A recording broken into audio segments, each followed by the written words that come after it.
Ghanaian women are very caring. They're very cool. They have very beautiful faces, very beautiful features. In the Western world, there's much more of a mentality of independent, like everyone should be independent and have their own thing in life. And here it's sort of the opposite. It's more like family comes first. Like if you want to be in a relationship with someone as a partner, like it's like, how do we fit together around the family? How do we support each other? I wouldn't say I'm currently dating anyone.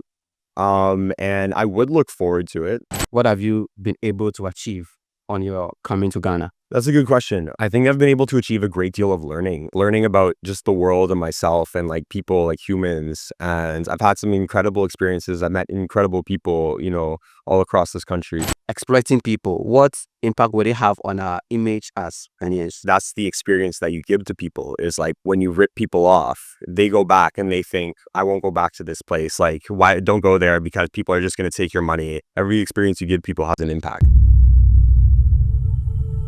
They've told our story, but it's been wrong, keeping it aligned with the message of leading from. We mostly see tourists or expatriates come visit our continent or our country, but have we asked ourselves, are these people really enjoying? In this episode, I'm here with one of the finest gentlemen on the Buzia land doing amazing stuff on his own.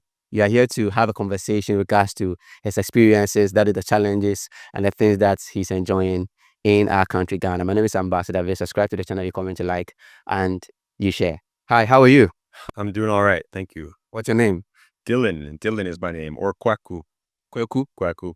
Let us know why you are in Ghana. Yeah, so I came initially because I got a job here, like an engineering project management role with a company that is farming kokono. Kokono. Okay. Yeah, in Kumasi. Yeah, they were called Aspire at the time. Now they're called Legendary Foods. Okay. Yeah. So how many days or months did you stay in Kumasi? I stayed in Kumasi for 1 year, pretty much. Yeah. And in Accra?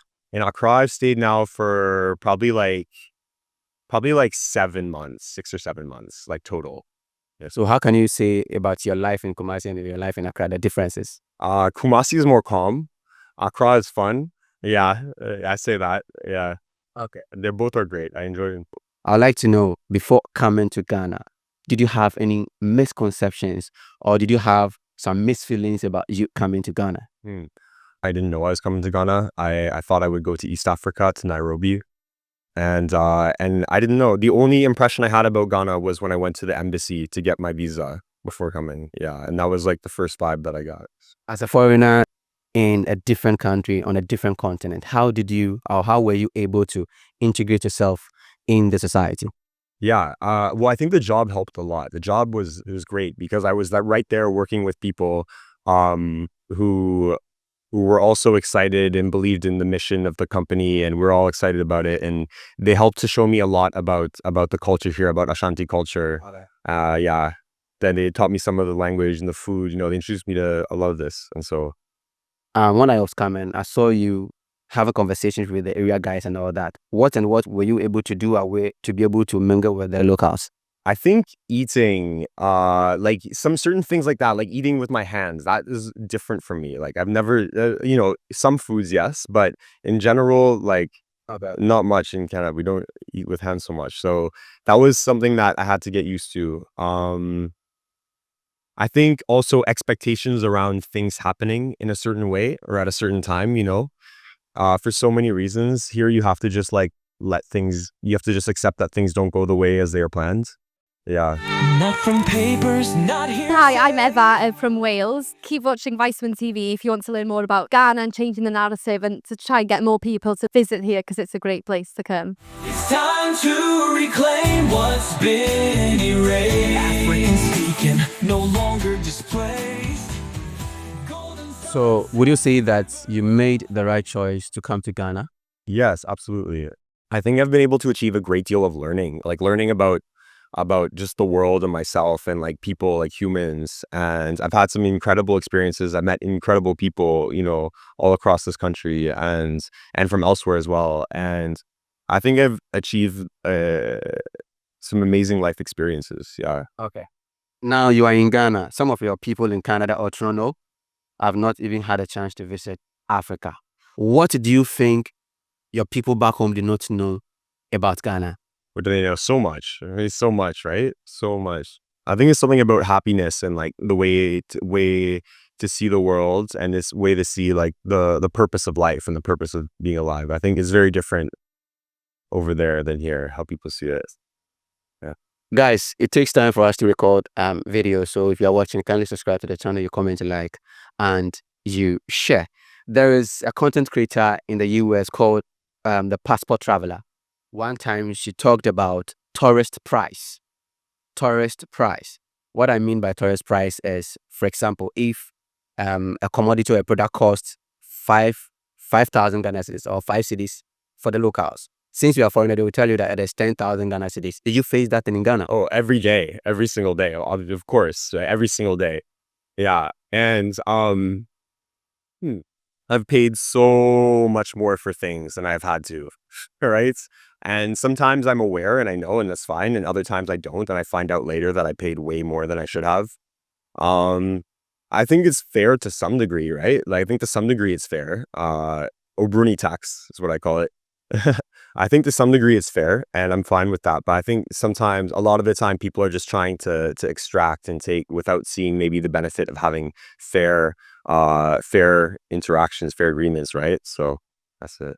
If I ever get a chance to visit Canada, would I be paying that price in your country? No, you can face the same thing anywhere, right? Because people can be deceitful any place. You can find good people, bad people, but in general, no. Like like probably not. Opportunity in business is seeing demand and value and what value means to different people. So, in some cases, it's fair to ask a little bit more when you can, but you shouldn't use that as a way you shouldn't see every opportunity as a way to like extract the most value you can from people. Because when you give people a fair value and you build good relationships with them, that comes around in other ways. It comes around in all sorts of other ways. Like that person will have a good experience. They'll remember you. They might want to come back here and do something more, Sometimes I feel bad because I mostly engage the white folks. I mostly engage them, and majority of them complain about that. I mean, it's insane for you to price something that is 5 Ghana cedis to me as 10 cedis. Yesterday, I was buying coconut. Last 3 days, I bought it for 5 cedis. But 3 days after, the same guy told me that it is 10 cedis. It doesn't make sense. It's something that mostly we do talk about, but the local people are always doing that. Tourist price and exploiting people, what impact would it have on our image as Africans or image as Ghanaians? Well, I think that's a really good question to ask and to think about. And I think that's the experience that you give to people is like when you rip people off, they go back and they think, I won't go back to this place. Like, why don't go there? Because people are just going to take your money and they're going to use any excuse to take your money. So it has, and they tell their friends, everyone's connected to so many other people. So every experience you give people has an impact. Yeah.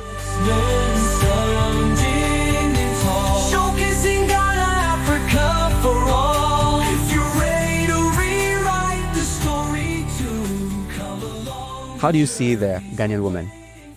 They're beautiful. I think Ghanaian women are very caring, and I think they're very cool. And I think if you're a good, they just want to be a good partner. And if you want to be a good partner, you can they'll be there for you and will take care of you as a man, And I think they're very beautiful physically, I think they have very beautiful faces, and I think they're very beautiful features. And I think y'all are blessed. Y'all are blessed. The Western women and the African women. That's like a bit of a difference between them. It's different mentality. It's just like the difference in culture between Western culture and Africa. It's just different mentality. I think in the Western world, there's much more of a mentality of independent, like everyone should be independent and have their own thing in life, their own purpose, and like their own work, their own career, their own way of making money, and that families sort of come second to that. Like it's like you figure out your life and how you're making money and how you can pay for things, and then after that, then you can make a family. That's sort of I'd say the predominant mentality. And here it's sort of the opposite. It's more like family comes first. Like if you want to be in a relationship with someone as a partner, like it's like, how do we fit together around the family? How do we support each other? Yeah. Yeah. Which move back to the sense, family here. Are you looking forward to marry or date a Ghanaian, or you are currently dating one? I wouldn't say I'm currently dating anyone. And I would look forward to it. Yeah. It's not something I'm really thinking about. Not something that you're thinking Not at the top of my mind at the moment, but I would look forward to it. Yeah. Not from papers, not hearsay. The Ghana Tourism Authority is wanting to attract more tourists or visitors in Ghana. What are some of the things you think the country or the people in the country are doing that will make people shy away from visiting Ghana? I think it's exactly that. I think it's extracting value from people. I think it's being deceitful, like leading people into certain agreements, business, whatever. And or yeah, all kinds of things. And being deceitful and trying to take money and putting people in very difficult situations. I think that really pushes people away. It makes people not want to come here, not want to, tell their friends to come here. From the scale of 0 to 10, if you had to rate the positivity about Ghana, Yeah. what are you going to rate Ghana? I mean, how about a 9? Because we always have room for improvement. And I think it's great. And I always see the good side of things. And that's what has brought me here and keeps me here. Okay. What do you want us to talk about that we've not talked about? I want to know more about what you guys do, but maybe we can talk about that later because I'm sure everyone on your channel already knows. What brought you to Buzwa today? It's one of my favorite places in Ghana. But I come from Western region. But because of school and life, I've lived in Takrady, lived in Cape Coast, currently in Accra. I came here purposely to engage, one of the finest people like you to get your experiences here. Our motive is to promote the country and to promote the continent. And that is why I'm here. I've been here for 4 days. Yeah, I've been here for 4 days. Because of you two, Paul, I'm here for 4 days. So that's what I do. Have you met any other cool people in town? Yeah, I've met Portuguese, Yeah. French, Italian, and I think an English person, from the UK, a black woman. Nice. And so you've been coming here for a long time, Buzia. Oh yeah, I started coming to Busia when I was at the age of 12 years. And now how old are you? I'm 27. 27, a long time. I'll be 28 this December. Dope. And so how do you see the growth of this town? See, now who's the interviewer? Well, I would say that the growth of this town is a bit stagnant. The inequality gap keeps on widening. The rich gets richer and the poor gets poorer. The other time I was wanting to even engage someone on why the rich gets richer and the poor gets poor. More tourists come around, they do stuff. But you see old buildings, dilapidated buildings, like you see, as much as you have good town roads and all that, but there are other places where the roads are not good and all that. So yeah, but anytime that I try to engage the local people, they don't give me the chance to engage them. I don't know whether they're hiding something or they're not hiding something. But I won't give up. I'm just trying as much as possible to find a good spot. Soon I would be able to bring those kind of stories on the channel. Yeah. Cool. That'll be great. I look forward to them.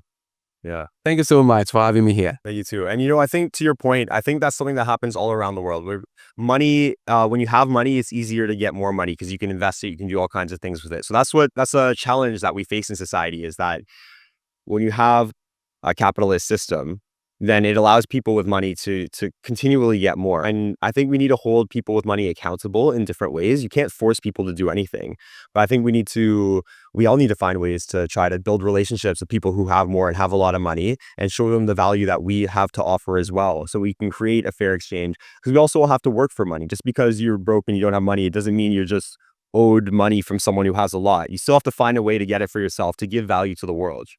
Yeah. Thank you so much. Yeah. Thank you too. Guys, I don't know whether I was the interviewer or he was the interviewee, but we were both interviewers and interviewees.